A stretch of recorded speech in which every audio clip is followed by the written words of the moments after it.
Emerson when she was born profoundly deaf. She has a genetic deafness, connexin 26, a recessively inherited trait from her father and I, though we had no deafness in our family prior, so it was kind of a shock. She failed her newborn hearing screening day 2, and they told us everything would be okay. Everybody fails these, you know, this is normal. We took her home. 3 weeks later, we did an ABR test, which confirmed that she was profoundly deaf. And at 7 weeks, she got her first pair of hearing aids. And we started coming to the audiology clinic here. And it's very hard for a 7-week-old baby to get ear molds. And so they were very good at pacifying her, trying to get these ear molds. And we did them about every other week because her ears were growing so fast. So she wore these huge hearing aids because she was so profoundly deaf.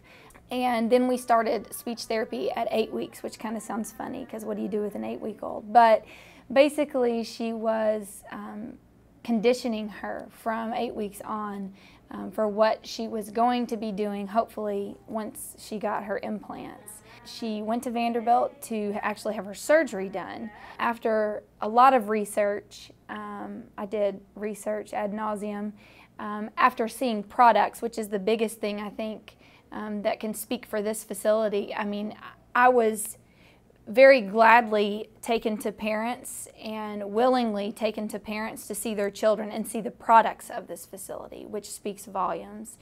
And I mean, there was just no denying that these kids, well, first of all, they loved coming here.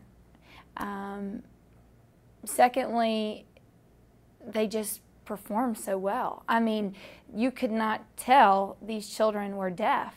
And I was just baffled at the fact that they sounded just like me. Their parent can holler at them down the hallway or in another room and they come running out. And I mean, it was just phenomenal, the products that these people here produced. And it's funny because Vanderbilt's got all the flash and it's got a very nice facility, and you come here and at first I was like,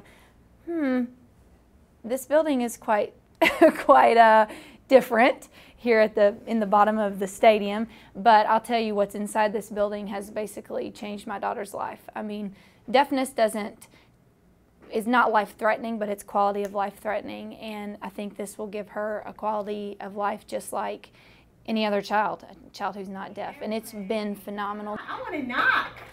Can you knock?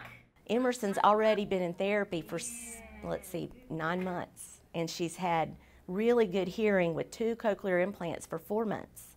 So if you were to compare Emerson to a 14-month-old baby with normal hearing, you would be looking at a baby that's heard thousands of hours every single day, you know, just bombarded with language, and they're hearing all the time for 14 months.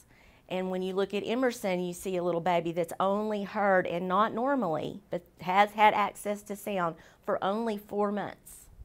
Okay, so that's why we still need therapy. Wow, there's the boy. Out. Now we come 3 days a week after she got her implants, and she's already, I mean, 3.5 weeks after she was implanted, she said, uh-oh, which they didn't think she would really give me any speech back until about 12 months after being implanted. But she recognizes so many words and phrases and commands, and she's not even been activated for 4 months. So the work that they've done with her, the purposeful playing is basically how I like to say it. It works. I mean, you got to be consistent, you got to come, you got to do what they say, but they know what they're doing. And I wouldn't trade it for all the glitz and glamour of any other facility. I mean, the proof is in the pudding. I keep saying, this is very rewarding. It's very challenging. I can't imagine doing anything else, you know, as a career. These kids inspire me, but it does take a lot of work from the kids, and these parents inspire me because it does take a lot of work and commitment. Basically, it's given her a future, I feel, that will be just like any mainstream child. I mean, she was profoundly deaf. She, 30 years ago, would have not spoken and would have completely relied on signing. and I don't think she will need to. I think it has opened up opportunities that otherwise she would have never been afforded. You ready? I'm going to turn it on. It's music.